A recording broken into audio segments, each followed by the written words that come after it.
pag nakita mga kababayan ni Amy Marcos, wala na. Tapos na niya eh. Malamang bumaliktad si Amy. Kaibigan man lang niya, mga kababayan, si Sara Duterte.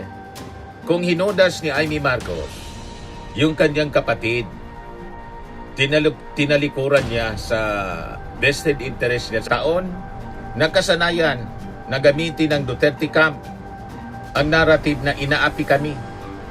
Political attack ito. Demolition job. Pero iba na yung magiging problema nila ngayon. Kasi financial documents na po ang magiging usapan. So, ma-establish, hindi pala paninira, kundi totoo. So, hindi impeachment vote, mga kababayan, ang totoong kinatatakutan ni Sara. Hindi po Senate, arithmetic. Hindi po yung media criticism.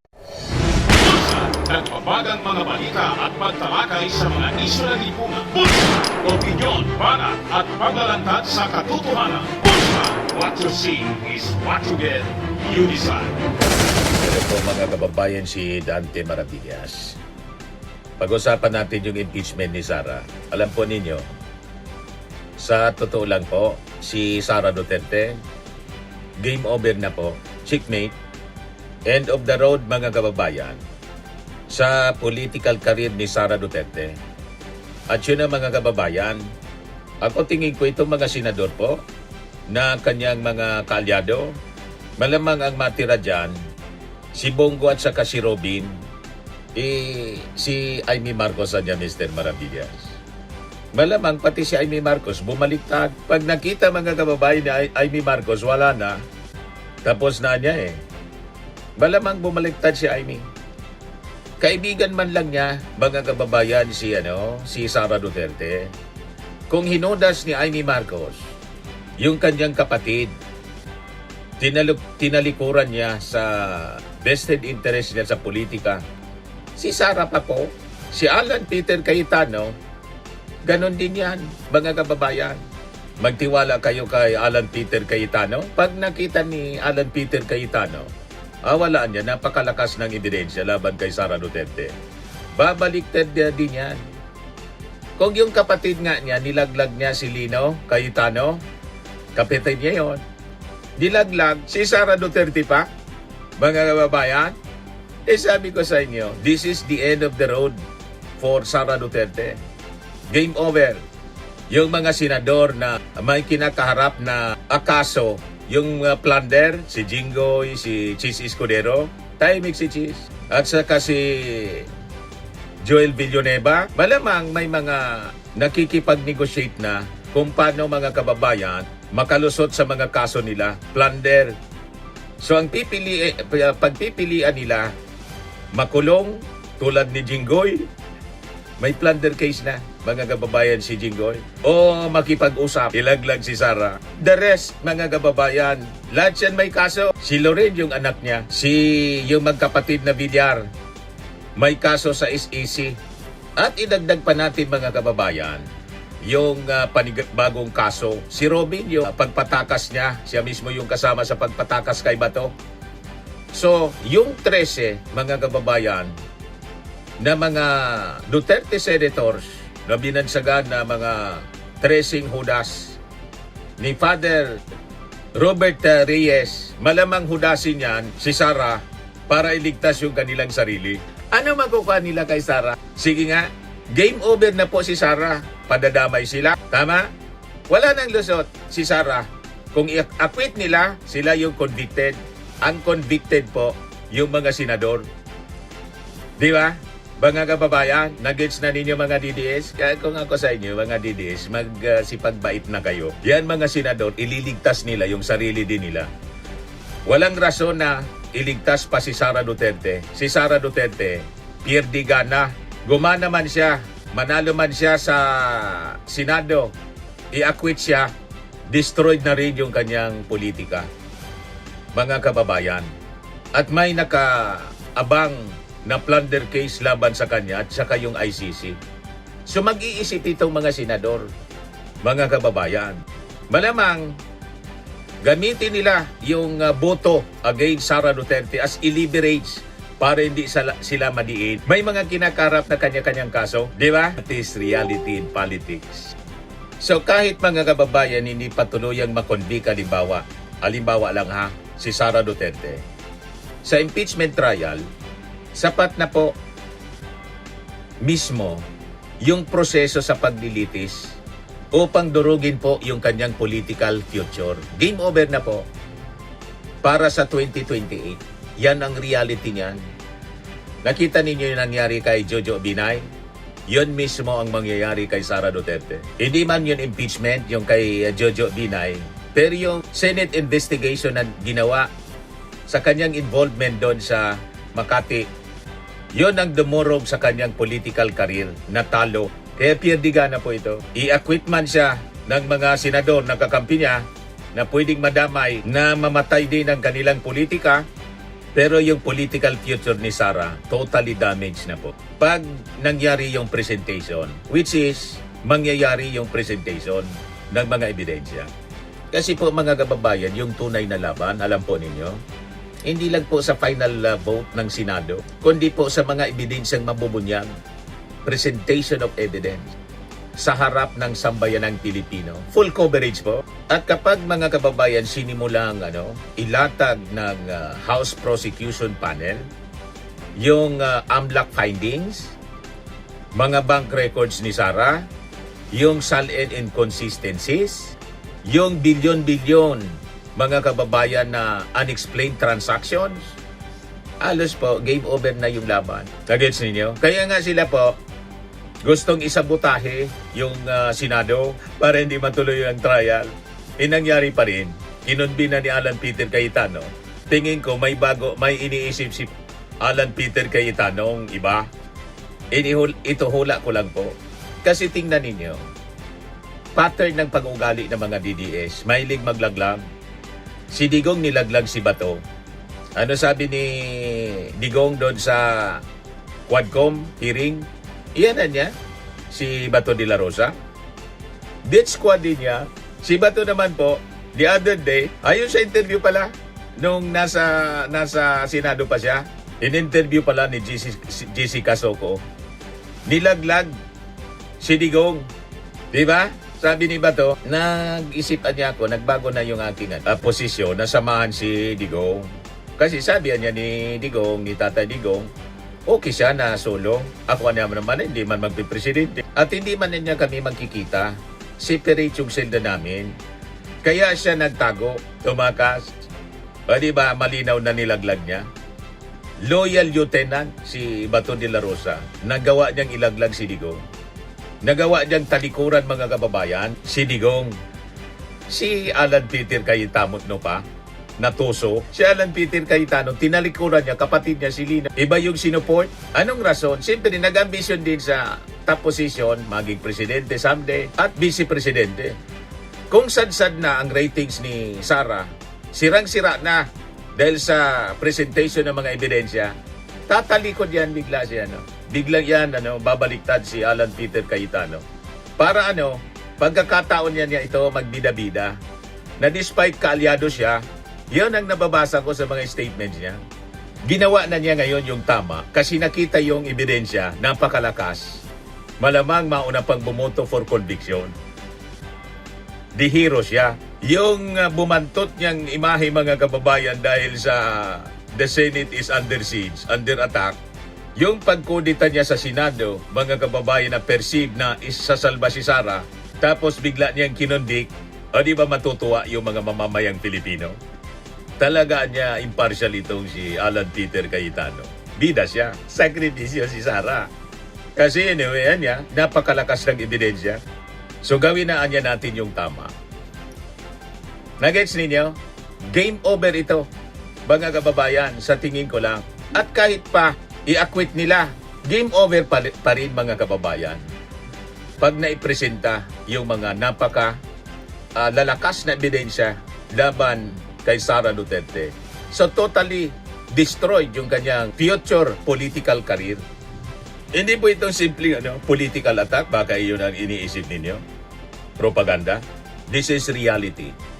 Kasi po ito po ay usapin ng unexplained wealth. posibleng money laundering, maling paggamit na confidential funds, hidden financial transactions na mabubunyag, mapapatunayan, at saka yung sistematikong korupsyon, mabibilad mga kababayan. Kaya sa tingin natin mga kababayan, kahit pa magkaroon ng political maneuvering sa Senado, ang reputasyon po ni Sara Duterte ay maaaring hindi na po makabangon. Bakit po? Dahil sa pagkakataong ito, hindi na po puro propaganda yung kakaharapin niya. Mga bank records at mga dokumento na. Kaya kahit po manalo pa sila sa Senado, sa boto, na-quit si Sara, panalo pa rin yung mga mamamayang Pilipino. Dahil nabunyag yung katotohanan. At yun mga kababayan ang tatama. Guguho mga kababayan, sigurado, ang political future ni Sara Duterte, yung kanyang ambisyon para sa 2028 election. Maraming senador ang maaring magkaroon po ng political bias, alliance o takot sa Duterte political machinery. Ngunit mga kababayan, kahit ano pa yung final vote, yung impeachment trial mismo ay siyang magiging political disaster po para kay Sara Duterte. Para siyang hahampas na tulad ng malakas na hangin ng super typhoon Yolanda. Tama po? Bakit po? Kasi po yung impeachment trial, yung impeachment court, magiging siya pong pambansang entablado. Nakatutok yung lahat niyan ng financial disclosures, mga mabibigat na testimonya, mga documentary evidence, AMLAC findings, audit trails, at yung confidential fund anomalies. So habang tumatagal yung trial, mas lalong lumalalim yung public exposure niya. Mahuhubaran ng tuluyan si Sara Duterte. Guguho yung manufactured image ni Sara Duterte na siya ay isang simpleng leader, simpleng tao na kumakain ng fishball, tusok-tusok. Siya pala, mga kababayan, ay nagkukunwari lang, nagpapanggap. Yun pala, multi-billionaire siya. Guguho yung kanyang imahe. Mga kababayan na ipinaniwala niya sa atin. At hindi na siya pwedeng umiwas dito. Magtago o mag-no-show tulad ng ginawa niya sa Congress. Obligado na po siyang humarap. Pinasumpena na po ni Alan Peter Cayetano, kaalyado niya. Pinasumpena na. At malamang ngayon, naglalaro na sa isip ni Alan Peter Cayetano. Pag alanganin na niya, alangan man, isugal ko yung politika ko, baliktad ako.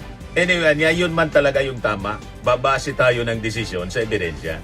Iko napakabigat ng ebidensya. Baliktad na. Baliktaran yan lahat. Pag na bumulwak na po yung mga records, ebidensya, detalye sa 6.77 billion na na-detect po ng AMLAC, matindi yun po. Yun ang kapalaman, mga kababayan, sa 33 suspicious transaction at 630 covered transaction na detect ng AMLAC. Hindi daw yun tugma, mga kababayan, sa lawful income ni Sara. Yung suspicious transaction, para lang magkaroon kayo ng idea, yun ang mga transactions na itinatago kung saan galing, pagtatago ng source, may unusual movement ng pondo, may nangyaring layering, o posibleng money laundering indicators. Yun ang na-detect, mga kababayan. So pag hindi ito na ipaliwanag, siyempre, ang ibig sabihin niyan, unexplained wealth.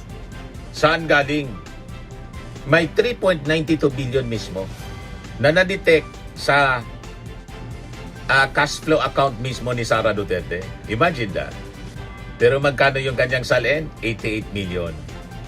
So yung matinding tanong dito, saan galing yung pera? At bakit hindi idineklara sa salin? Kapag humingi na po ng bank records yung prosecution, game over na para kay Sara. Ayan ang sinasabi natin. Bakit po ganon? Kasi po, ang bank records, timestamp siya po, traceable siya, dokumentado, digitally recorded, saka may audit trail siya po, mga kababayan. So kapag lumabas na yung source of fund, transfer of patterns, yung galaw ng pera at inconsistencies, masisira po yung political shield. Matagal nang bumabalot kay Sara Duterte. Magigiba yun lahat. So hindi na po obra yung political persecution na card na ginagamit ni Sara Duterte ng kanyang mga propagandista. Sa loob ng marami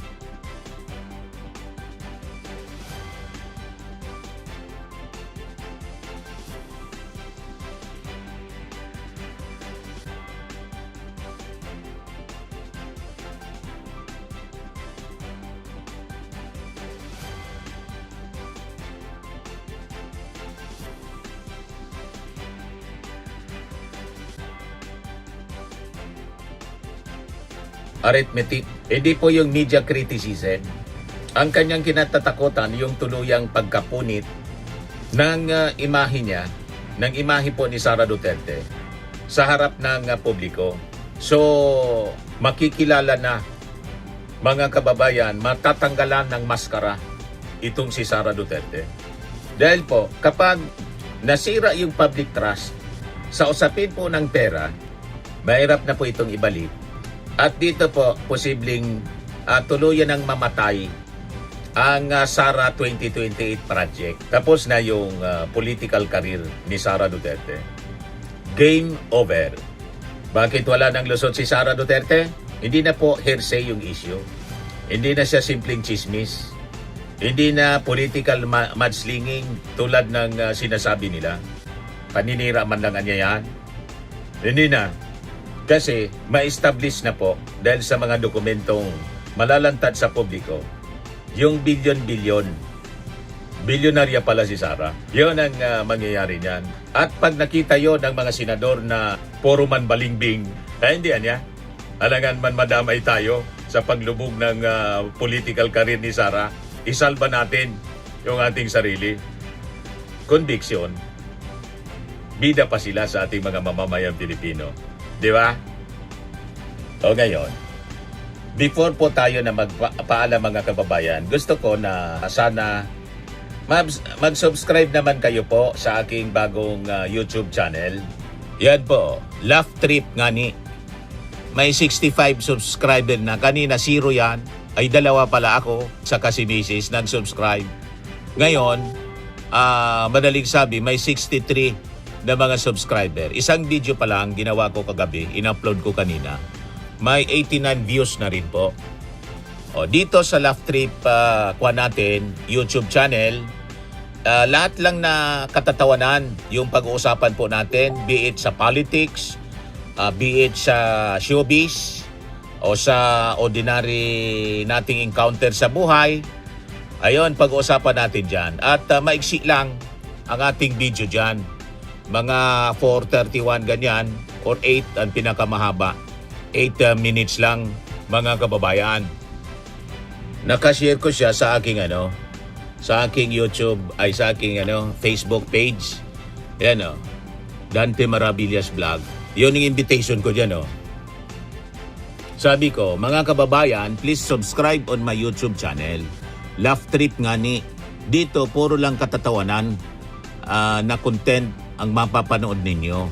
Kasi sabi nga, laughter is the best medicine. Mga DDS, subscribe po kayo dito para di na kayo may stress or magbigti pag natanggal si Sara at ma-deliver si Bato sa dahig.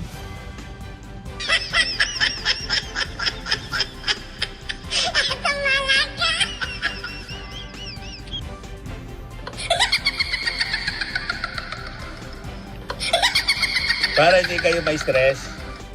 Di ba? No. Baka magbigti kayo pag pag po, na-deliver si Bato, natanggal si Sara sa pagka-vice presidente. Magtawanan na lang po tayo. Anyway, hindi man kayo kaano-ano ni Sara, di man kayo kilala. Loko ka niya talaga, Mr. Maravillas. So mag-subscribe kayo mga DDS para libangin ko kayo. Burning and lifting cream, pinapahid po sa mga pulses in affected area. Mainam po sa paninigas ng mga kasukasuan. Ito naman po, Automax Radiant Serum. Sa mukha naman yung application, anti-aging po siya. You will look 10 years younger than your age. Sa mga cancer patients naman po, baka lang gusto ninyo itong itry. Neng siya red mixed fruit drink. Hindi mo po siya gamot, food supplement siya. Kaya lang, gawa siya mga kababayan sa goji berry. Yung goji berry, may anti-cancer properties. O ngayon, yung mga inquiries ninyo, dumiritso na lang kayo sa aming messenger sa Facebook para masagot namin agad. Ayos pa? Ayos na ayos niya, Mr. Maravilla. Sa mga naghanap po ng malinis and spacious fitness gym, pumunta lang po kayo sa aming Colossal Fitness Gym. May Grab car rental din po kami. But anyway, ito po pala yung aming bagong product na binibenta online. I am worldwide amazing pure organic barley powdered drink mix from Australia. Negosyo to ng aking anak na architect entrepreneur Riz Maravillas. Ayan po. Kontakin na lang po ninyo siya, Riz Maravillas on Facebook. Ang mga health benefits niya, boost immunity, improves digestion, enhance energy levels, packed with antioxidants, prevent cancer. Ito naman po yung bago naming product na binibenta online. Eye Glow Serum, whitening po siya. Tingnan ninyo yung epekto sa aking anak na architect before and now. Yung mga inquiries po ninyo, dumiretso na lang kayo sa kanyang Facebook account, Riz Maravillas.